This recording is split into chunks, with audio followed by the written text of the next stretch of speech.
Gaza, Gaza, don't you cry! Gaza, Gaza, don't you cry! Palestine will never die! Free, free Palestine! 3 months of Israel-Hamas war has inflamed passions across the world.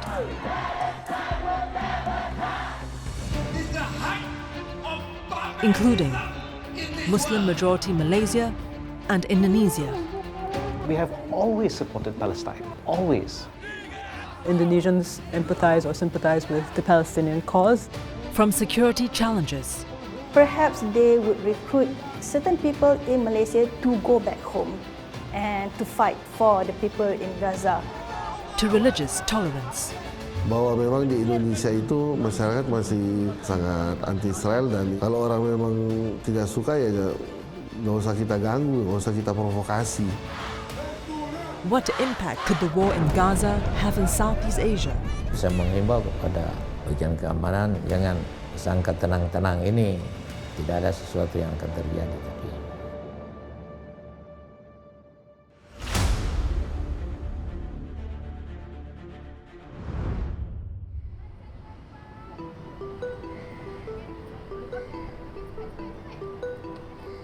At first glance, 22-year-old Lina Abu Lubda is like any university student in Malaysia. She's eager to start working after recently getting married. But for the last 3 months, the biomed undergraduate has watched news from her homeland with dismay.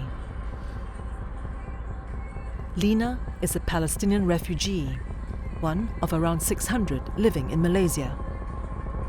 كتير حزينة بسبب الوضع. صح أنا مريت بغزة كتير حروب، يعني من قبل هاي حرب 2014 و2008، بس مثل هاي الحرب ما شفنا، خصوصا إنهم قطعوا عنهم الكهرب وقطع عنهم المي وقطع عنهم الأكل وما فيهم يعملوا ولا شيء. لهيك كمان وضع يعني هو أشد من الحروب اللي قبل بكل شيء. On October 7th, Hamas launched a swift and brutal attack on Israel. It started in the early morning with a barrage of over 2,000 rockets fired at Israel. Then, about 3,000 Hamas fighters breached the border wall separating Israel and Gaza. The fighters attacked over 20 sites, massacring civilians in their homes. Hamas also attacked a nearby music festival, shooting at partygoers as they fled. October 7th was the worst terrorist attack ever on Israeli soil. 1,200 people were killed, with about 240 taken hostage. In response, the Israeli government launched a retaliatory campaign to obliterate Hamas. In the 3 months since, the Israel Defense Forces decimated Gaza with airstrikes, artillery fire, and ground offensives. More than 24,000 Palestinians have been killed, according to the Gaza Ministry of Health. صراحة هو كتير من قرايبنا، خصوصاً إنه بنت خالي وعائلتها 4 من أولادها، عندها هي ولدين وبنتين، كلهم ما شاء الله يعني كلهم الله يرحمهم وإن شاء الله نالوا الشهادة. ونقول لكم نحن فلسطين ونقاوم لسنا أصناماً، أهلاً بالموت الجاعلين. She is dead. هي ماتت. The Israel-Palestine conflict is a long and complex one. In 1917, the British expressed the first public support to establish a national home for the Jewish people in Palestine in what is known as the Balfour Declaration. The religious and political movement to establish a Jewish nation in Israel is known as Zionism. In 1947, after the Second World War, the UN would propose separating Palestine into Jewish and Arab states, with Jerusalem as an international city. The Arabs rejected the plan, as they would receive less territory than proportionate to their population. Nonetheless, Israel would declare independence on May 14, 1948. The next day, its Arab neighbors would attack. Israel emerged victorious in this first Arab-Israeli war. Hundreds of thousands of Palestinians fled, or were forced out of their homes in what has come to be known as the Nakba, or the catastrophe. Israel and its Arab neighbors would fight several more wars in the following decades, with the result of Israel expanding its territory. At present, it occupies the West Bank, captured from Jordan, and the Gaza Strip, captured from Egypt, both gained following the Six-Day War in 1967. There have been numerous attempts at peace, including the Oslo Accords in 1992 and the Camp David Summit 2000. Both were seen as a move towards a two-state solution. But negotiations broke down in the face of opposition from hardliners on both sides. Palestinians, like Dr. Muslim Imran, regard the Jews as illegal occupiers. What's going on in Gaza is not a conflict. It's colonization, and the Palestinians are trying to get rid of colonization. But for decades, Israel continues to maintain a colonial occupation of the Palestinian territories. The Palestinian cause has strong support in Southeast Asia, particularly from Muslim-majority Brunei, Indonesia, and Malaysia. These three countries do not recognize the State of Israel and have no diplomatic ties with it. Palestina 100% harus merdeka dari penjajahan Zionis Israel. Since the establishment or the creation of Malaysia, we adopted the consistent policy that is recognize the struggle of the Palestinian people. We also recognize the presence of the Palestinian representative in Malaysia. On Gaza, Malaysia welcomes the adoption in September 1944, when the then Palestinian Grand Mufti actually supported Indonesian independence. In the late 80s, early 90s, Indonesia then reciprocated by recognizing the Palestinian state as was proclaimed at the time. So you hear phrasing like Israel is an occupier.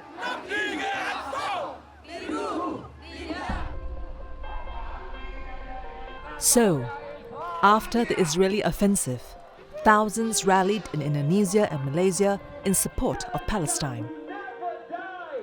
In Malaysia, one rally drew a crowd of over 16,000 people, attended by Prime Minister Anwar Ibrahim. Anwar Ibrahim has been supportive of Palestine from his youth. So I think what he's doing right now is this is his conviction, and it is the position of the administration. When you look at Malaysia's international profile as a member of the Organization of Islamic Cooperation, you've had a history of really putting forward Palestinian issues at the UN General Assembly. I think at the grassroots level, it is a very popular and genuinely deeply felt issue among Malaysians. The show of support extended beyond rallies.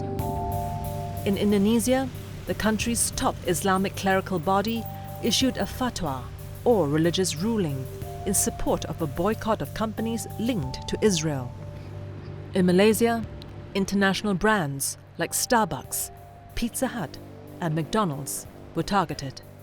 All it took was McDonald's, the franchise in Israel, saying that it wants to give free food to the soldiers. There's a sense that people don't want to contribute to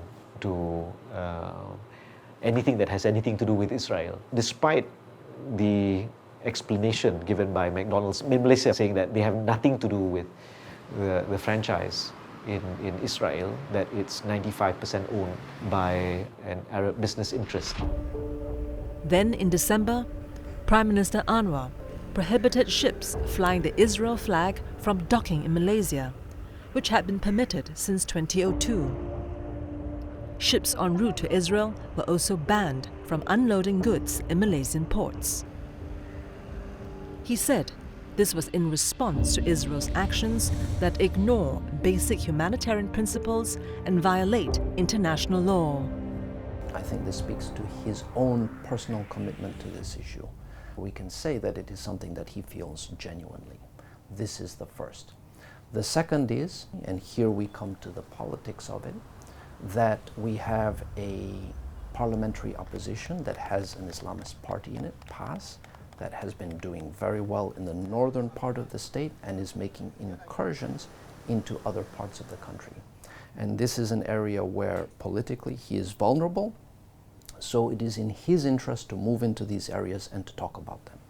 And the third reason is that other senior Malay leaders, people like Dr. Mahathir, have a long-standing track record of speaking out on this issue. It would not be in Anwar's interest to let Dr. Mahathir talk about this and steal all of the airtime. If government didn't take the opportunity to express their opinion, to take a position, they will be subject to criticism from the public. And the constituent voters would protest. But now government has taken the position of supporting the Palestinian struggle. But they also exposed to the criticism that, is a kind of maneuvering in order to gain popularity. Well, I think whatever it is very important for the government to support the Palestinian struggle in order to show that this is our position. Regardless of motive, for Palestinian refugees living in Malaysia, they are thankful for the support they have received. حقيقة نحن جئنا ماليزيا لأنه هذا البلد رائع جدا في شعبه يحب فلسطين حكومة وشعبا. وقفوا معنا عندما أركب سيارة التاكسي فيسألني السائق الماليزي من أين؟ أقول له من فلسطين. يقول الحمد لله your brother. Imad's family was displaced during the Nakba in 1948. They fled to Iraq, and when war broke out there, they left for Syria, and then finally to Malaysia. Although he has never set foot in Palestine, Imad dreams of home. أولاً أتمنى أن فلسطين ترجع ونعيش في بلدنا في فلسطين. هذا أمنية الوحيدة في حياتنا وحياة كل فلسطيني. فلسطين لن تذهب. We shall now begin the voting process. At the UN, all countries of ASEAN would eventually vote in favor of a ceasefire of the current war. But what is more complex is how the October 7 attack is viewed. 3 weeks after the attack, an amendment to a ceasefire resolution was brought to the floor of the United Nations. It sought to condemn Hamas and label the attack on Israel as an act of terrorism. Malaysia and Indonesia were among those who voted against the amendment, which did not pass. Under various leaders, Malaysia has held the same position, that we will side with Palestine. Malaysia does not recognize Hamas as a terrorist organization. All Malaysian political parties have some kind of political relations with the political wing of Hamas. And it's really out of a sense of solidarity with the struggle of the people of Palestine, particularly in Gaza. We recognize there are certain things that Hamas did is a terrorist act. For example, targeting civilians. I don't think that Malaysian government is supporting that kind of act. But what we support is the Palestinian struggle for their homeland. Indonesia has had a very consistent stance. Even though they don't condemn what Hamas did, most of their references are to the damage and to the humanitarian problem. I think Indonesia, in a nutshell, is trying to be constructive, is trying to play the part of a middle power and a Muslim majority power to sort of urge the international community to come together and just try and find a solution as fast as possible. But for some in Indonesia, the government has not gone far enough. The Front, Persaudaraan Islam, or Islamic Brotherhood Front, is regarded as a hardline Islamist group in Indonesia. Kita juga perlu memikirkan untuk memberikan bantuan persenjataan kepada rakyat Palestina. Itu dia berani atau tidak. Karena Amerika terang-terangan bantu Zionis Israel, memberikan bantuan persenjataan, bantuan keuangan dan seterusnya. Kenapa kalau Amerika boleh, Indonesia tidak boleh? The Islamic Brotherhood Front, or FPI, is a revival of a radical group known as the Islamic Defenders Front. The latter, which advocated strict Islamic Sharia law, was banned in Indonesia in 2019. No organization like FBI know how to grab the microphone and dictate the narrative very loudly. We shouldn't underestimate their narrative, because the general public do not understand the complexity of what is going on. And so in Malaysia and Indonesia, there are mounting concerns that support for Palestine could be hijacked by more extremist elements.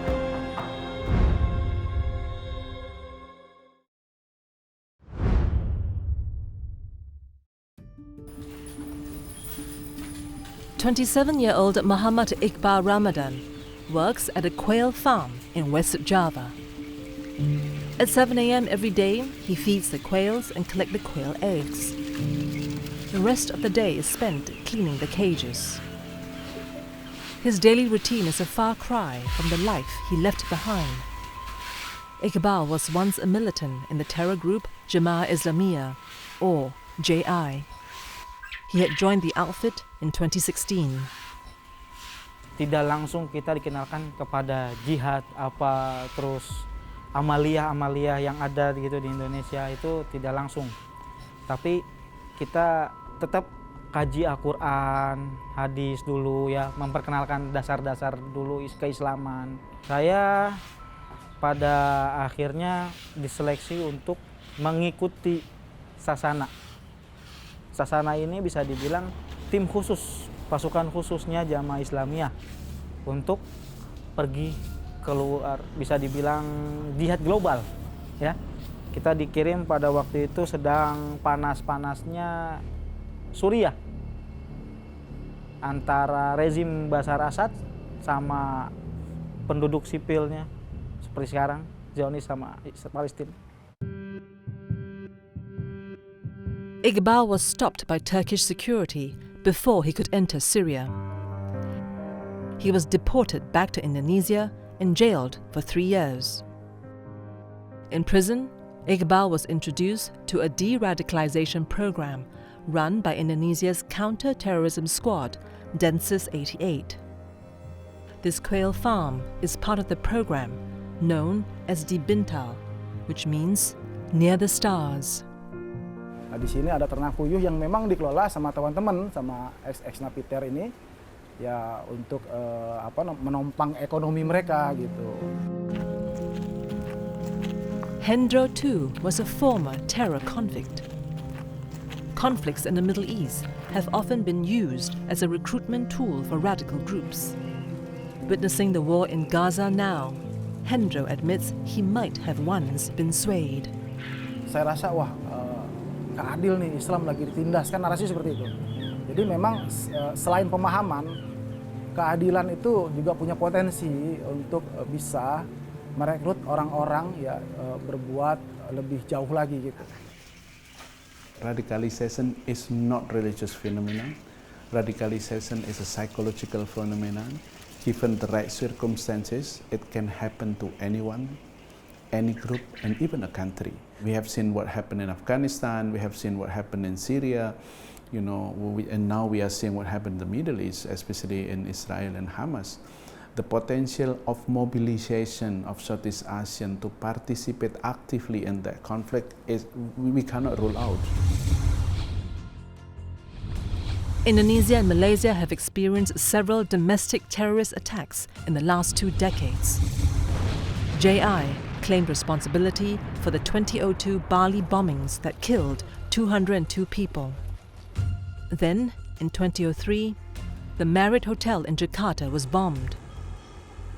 A year later, the Australian embassy in Jakarta was attacked, followed by another Bali bombing in 2005.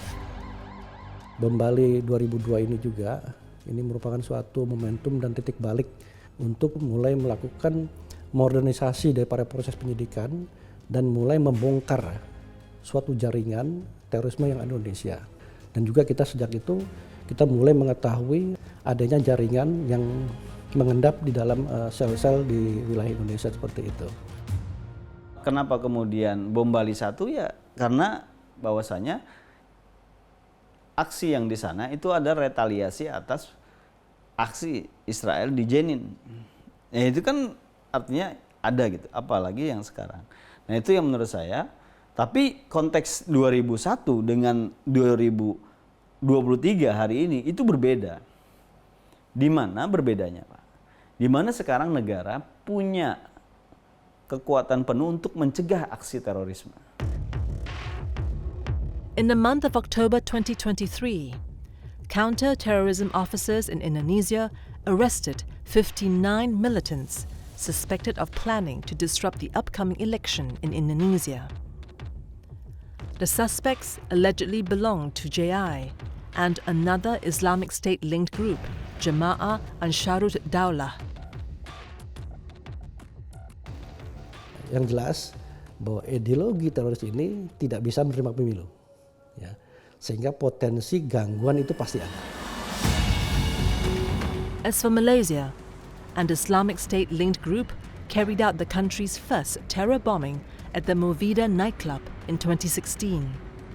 It's how to strike that balance, genuine concern about what is going on out there, and the possibility of radicalization, the possibility of using that conflict turn into a security threat. For instance, those who cannot fight there and that might channel their energy into so-called Israel interests or so-called any country that support Israel. The situation in Malaysia is made more complicated by the presence of Hamas. Hamas is divided into a political wing and a military wing. The military wing is the chief architect of the October 7th attack. Having won the 2006 election in Gaza, Hamas is regarded as the governing authority. Malaysia hosts a Hamas cultural office in Kuala Lumpur. We do have the presence of Hamas member here because we do not consider them as terrorist organizations. They come here to study, they come here to learn something, and after that they go back to their country. We do not know what's they've done in their country. Hamas's presence in Malaysia gained significant attention in 2018. Palestinian engineer Dr. Fadi Mahad al-Batish was killed in a drive-by shooting on the streets of Kuala Lumpur. After his murder, Hamas claimed him as a member of their military wing. Dr. Fadi's family pinned his death on the Mossad, Israel's intelligence agency. Israel denied any involvement in Dr. Fadi's killing. However, they have often been wary of Hamas activities in Malaysia. An Israeli paper, Haaretz, claimed in 2015 that Hamas actively recruited Palestinian students in Malaysia for military training. In 2014, an investigation by the Israel Security Service, known as Shin Bet, revealed that a Hamas terrorist received paragliding training in Malaysia. Paragliders were reportedly used by Hamas fighters to enter Israel on October 7. Malaysia has rejected these claims. I think that's chasing after shadows, I think they want to blame. Israeli propaganda is slick but weak. Hamas members are here. They can choose to live however they want as long as they don't do anything illegal. So if it means taking a class, a training, or on something that is, they can do in their private life, that is what they are doing. If they choose to use whatever skills that they've had for something horrible, atrocious by killing civilians, the responsibility should not be borne by the Malaysian government. But some experts warn that the current crisis in Gaza has altered this dynamic. Hamas used to see only the Israeli territory and the Palestinian territories as its main target area. Now, of course, as it's fighting for its survival in Gaza, the rules are off, and anyone who is a Hamas supporter is called upon to conduct attacks. So there is a heightened terrorist threat, both in Southeast Asia as well as in Europe. Support for militant activities could be solicited in other ways, in some cases, unknowingly. So the misuse of charitable organization is really a classic way of terrorism financing. This is how, for example, Al-Qaeda in Afghanistan financed itself completely until 2001. Now, having a conflict as prominent as the current war of Hamas against Israel will, of course, encourage those who want to fund terrorism to misuse this conflict to fund other operations, including domestic terrorism. According to Israeli financial investigators, donations to Hamas-linked charities globally saw a 70% spike in the 7 weeks after the October 7th attack, an increase of about $100 million. At least one organization in Malaysia, Palestine, has come under the radar for misusing public donations. They are alleged to have misappropriated donations to the tune of about 70 million ringgit, or about $15 million. Some of the funds were thought to have been used to buy gold, cryptocurrency, properties, and land. The Malaysian authorities have frozen 41 bank accounts. The organization claims only 11 of those are actually used for donation purposes. Again, I've never seen an organization to have 11 bank accounts to manage its donations. That's also quite an unusual occurrence. Investigations so far show no evidence that the monies were used to fund violence. However, the case demonstrates the difficulties in accounting for donations. I don't discourage people to support the Palestinian plight financially, but what I'm trying to say, we must channel it through proper channel, either through government, through our government, known agencies. Non-profit Humanitarian Care Malaysia, or MyCare, is registered with the Malaysian authorities and the UN. They have been collecting donations to provide humanitarian relief in Palestine. For this current conflict, we already managed to fundraise about 8 million ringgit, and we already disbursed about 2.6 million. But in the chaos of fighting, even legitimate organizations like MyCare have come under scrutiny. We know that there's some issues whereby people are criticizing whether, because we work in Gaza, and the government in Gaza has been labeled as a terrorist organization by some countries. But we, like other international organizations in Gaza, we say that we work with the government of the day. So since Hamas is the government of the day in Gaza, we work with them. Hamas has declared since the 7th of October quite clearly that its aims were to prepare for this terrorist attack. Hence, every humanitarian operation that goes into a conflict zone such as Gaza, of course, has to have some very tight controls to make sure that humanitarian aid is indeed going to those who need it and not those who are aiming to conduct violence and terrorism. The fighting in Gaza has dragged beyond its 3rd month, and for one tiny group in Indonesia, the crisis, 9,000 kilometers away, hits close to home. Tapi saya menjelaskan ke orang-orang bahwa kita ini ya umat Yahudi, warga negara Indonesia gitu loh. Jangan selalu disangkut pautkan dengan Israel.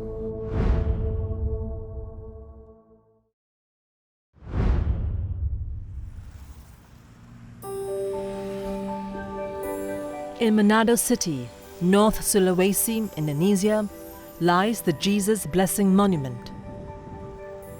Most of those living here are Christians.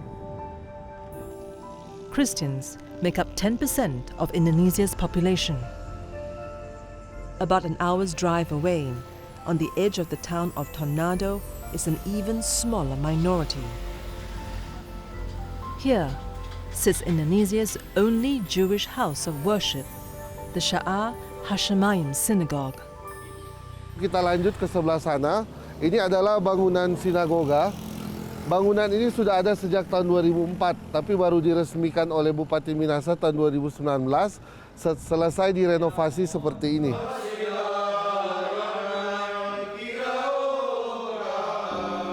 Born in Indonesia, Rabbi Yaakov Baruch embraced Judaism after discovering his Jewish lineage.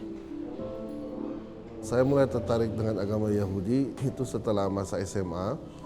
Karena memang dalam sebuah diskusi dengan oma saya waktu itu, setelah dia menceritakan tentang latar belakang Yahudinya, membuat saya sangat tertarik karena saya tahu Yahudi itu unik ya. Sehingga saya cukup mencari tahu tentang latar belakang Yahudi saya sampai akhirnya saya memutuskan untuk menjalani kembali apa yang menjadi tradisi yang tadinya dipegang oleh keluarga saya tersebut. Tapi saat ini yang ada yang keturunan Yahudi sudah sangat sedikit ya, hampir dibilang bisa hampir hilang. Rabbi Yaakov is one of about 200 Jews living in a country of about 230 million Muslims. Some Jews prefer to keep their religious identities a closely guarded secret. Menjadi Yahudi di Indonesia itu seperti menjadi public enemy number one ya, terus terang. Sehingga tentu sangat unik dan menarik gitu. As the civilian casualties mounted in Gaza, protesters gathered worldwide to rail against Israel's use of force. So I think definitely what we're seeing right now has inflamed passions, and the tide of global opinion has turned against Israel. With it came a surge of anti-Semitism. In America, the Anti-Defamation League recorded over 2,000 cases of anti-Semitic acts in the 2 months after October 7th, a 337% jump from the same period the year before. Here in this little corner of Indonesia, Rabbi Yaakov and his community would not escape vitriol. Waduh, itu Instagram saya dipenuhi reels. Jadi banyak banget orang-orang yang kirim reels ke saya tentang kekejaman Israel. Lalu saya harus balas, maaf tapi saya bukan warga negara dari negara yang sedang bertempur. Gitu. Masih kita bisa lihat kadang di media sosial saya mendapat ancaman, meskipun saya tahu itu hanya sekedar ancaman. Saya lihat beberapa teman Facebook saya ganti nama gitu loh. Ganti nama atau berubah dengan pakai emoji. Apa itu karena mungkin berusaha menghindari ya dicap oleh terlibat dalam masalah ini. By openly wearing the Jewish skull cap, known as a kippah, Rabbi Yaakov chooses not to hide his faith. Jadi saya lagi jalan dengan istri saya yang lagi hamil di mall, tapi saya dicegat beberapa orang dengan atribut baju agama tertentu dan menyerang saya hanya karena saya menggunakan topi Yahudi aja waktu itu. Mereka memaksa meminta saya melepas topi itu. Hanya untuk ada security yang menyelamatkan waktu itu. Tapi saya udah hampir mau diserang gitu oleh beberapa orang tersebut. Indonesians don't distinguish between Jewish people and Israeli Jews. There are Jewish people everywhere in the world, including in Indonesia. And some of them have felt enough fear to hide their menorahs at Hanukkah, to pass as Christian, or to declare that they are Christian on their identity card, which is unfortunate, since Indonesia is supposed to be a democracy. Despite these episodes of hostility, Indonesia's 1965 constitution allows the practice of Judaism, a testament to the archipelago's religious tolerance. Indonesia's state ideology emphasizes multiculturalism and unity. And in that spirit, Rabbi Yaakov has been engaging members of other faiths since the war in Gaza. Dia bacanya itu harus pakai tangan. Nggak boleh disentuh, katanya kudus dan sakral gitu. Saya mengajak mereka ya dari umat dari Bahai ada, dari Muslim ada, dari Ahmadiyah juga ada, dari Kristen ini juga Anglikan, Kristen Ortodoks. Saya sengaja mengadakan itu untuk berdoa bagi kedamaian dan bagi para korban sipil yang jatuh menjadi korban dalam perang itu. Saya berharap kiranya perdamaian itu cepat terjadi. Could the war in Gaza disrupt Indonesia's reputation for Islamic moderation? Some 30 kilometers from Rabbi Yaakov's synagogue is the Ar-Rahman Banja Mosque in Manado City. Abdul Wahab Abdul Ghaffur is the head cleric of the mosque. He's also the chairman of the city's top body of Islamic scholars. kompleks yang ada di Palestina dan Gaza itu ya memang dari segi kemanusiaan, HAM itu sangat-sangat menyedihkan. Sama juga dengan daerah-daerah yang lain, pertemuan ya untuk mengumpulkan donasi sambil juga berdoa. Nah, itu diberikan tausiah kepada masyarakat supaya mari kita berdoa supaya konflik yang ada di sana supaya dapat diselesaikan dengan baik. Abdul Wahab has met Rabbi Yaakov and holds no animosity towards his Jewish neighbors. Yahudi di Manado itu sama dengan ada di Palestina. Mereka itu berpegang kepada agama, artinya tidak berpolitik. Hanya dalam tanda kutip tidak berpolitik. Mereka tuh mau melaksanakan saja ajaran agama mereka. Sama dengan juga kita Islam juga ada yang berpolitik, ada yang tidak. Orang Indonesia pada dasarnya baik-baik gitu. Bisa saya bilang moderat semua, cuma karena mungkin pergaulannya, mungkin karena lingkungannya, sehingga kadang terlihat di Indonesia tuh banyak yang konservatif. Today, Rabbi Yaakov is celebrating Hanukkah, a festival that reaffirms the ideals of Judaism. It is celebrated with the lighting of the menorah, which means lampstand in Hebrew. Hanukkah sendiri adalah hari raya. Saya bersyukur di Indonesia saya masih bisa untuk merayakan, dan saya sedih melihat di beberapa tempat orang tidak bisa merayakan Hanukkah hanya karena antisemitisme. As the war in Gaza drags on, the highly charged situation will test the multicultural fabric of countries like Indonesia and Malaysia. So the danger is that the average person's anger towards this whole issue can be weaponized. We've already seen violence committed against either Jews or Muslims in many parts of the world. Heaven forbid that this should happen, right, in Indonesia where there are minorities. Mostly people who are coming from sort of like Christian backgrounds naturally do have an affinity towards Israel to a certain extent and latently supporting Israel, but of course are afraid to do so in a very public manner because again, the Malaysian public is quite, well, the social media spaces based on my observations are quite aggressive to people who are seen as being sort of like pro-Israel or what would they call here pro-Zionists essentially. Are the flames of conflict being fanned in the social media space?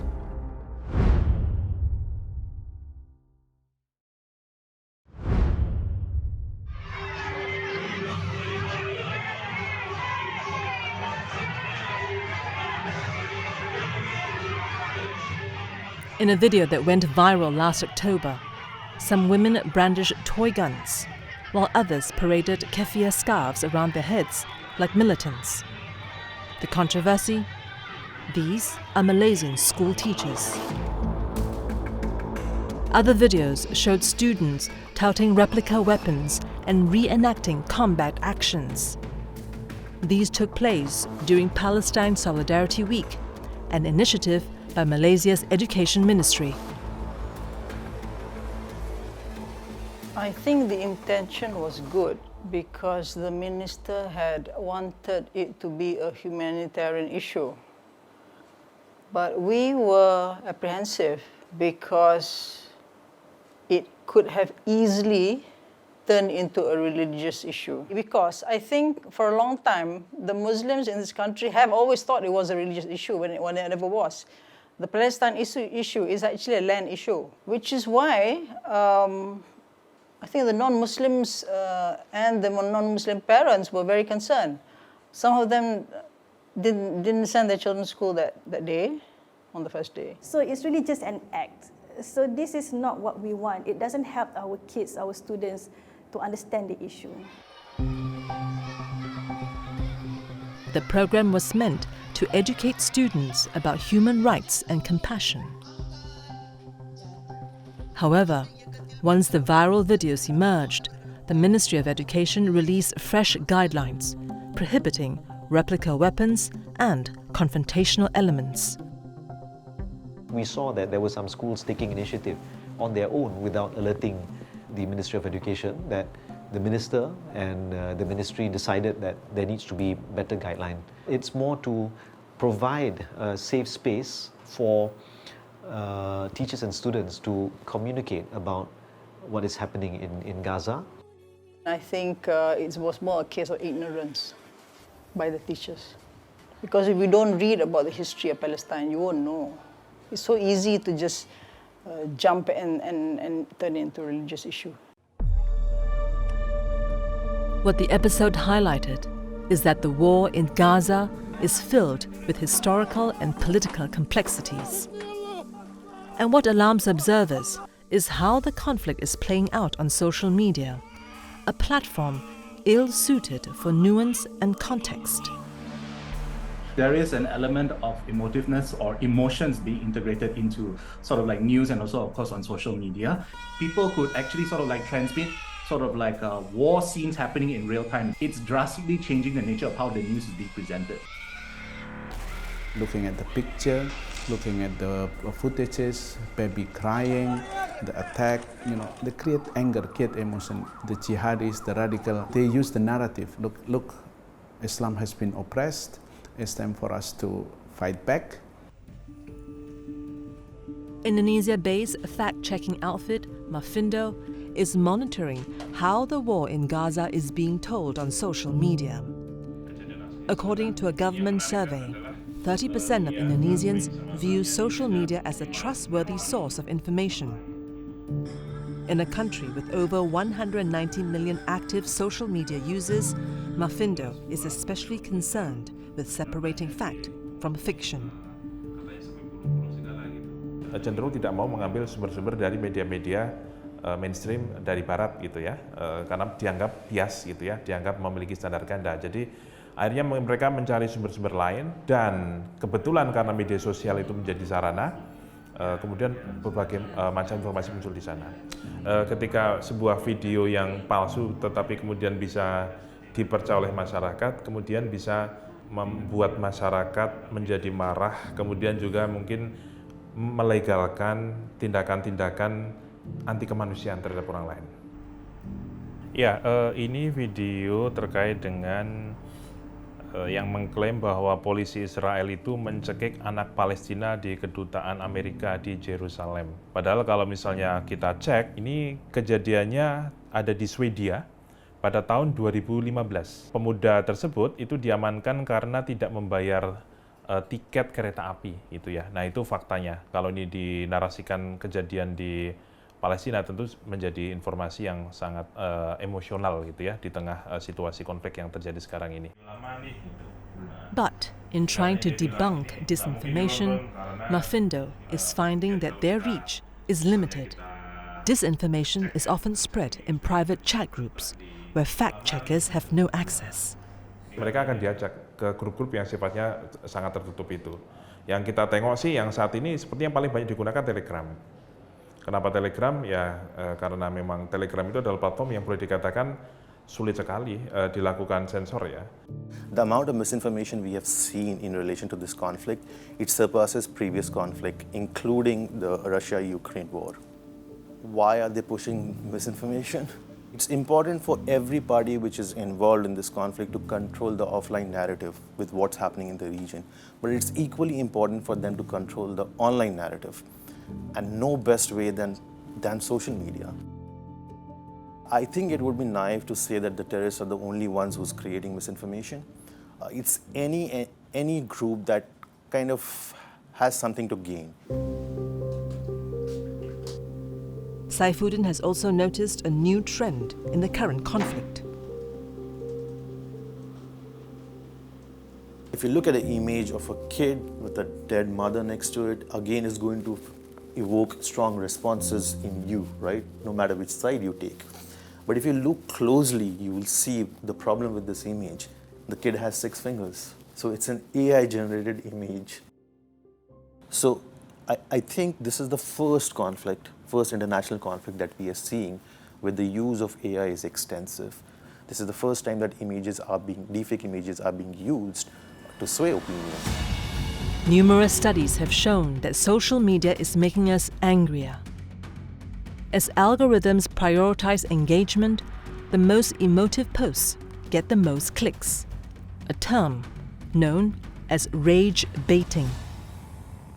If individuals do not have enough background knowledge about the issue, if they rely on these misinformation or simplified frames in news media of this being a religious conflict, that is going to evoke their ideological and religious biases. It legitimizes the hatred towards the opposing group. It can lead to some violence. That risk is always there. So social media platforms need to control the flow of misinformation. I think they're already aware of this, but there's something that we kind of forget each time, that it's a profit-making business. They are not in it for the social good, right? But what makes the war in Gaza so challenging is the shifting perspectives of the conflict. Depending on who you ask, the events of October 7 and after mean different things.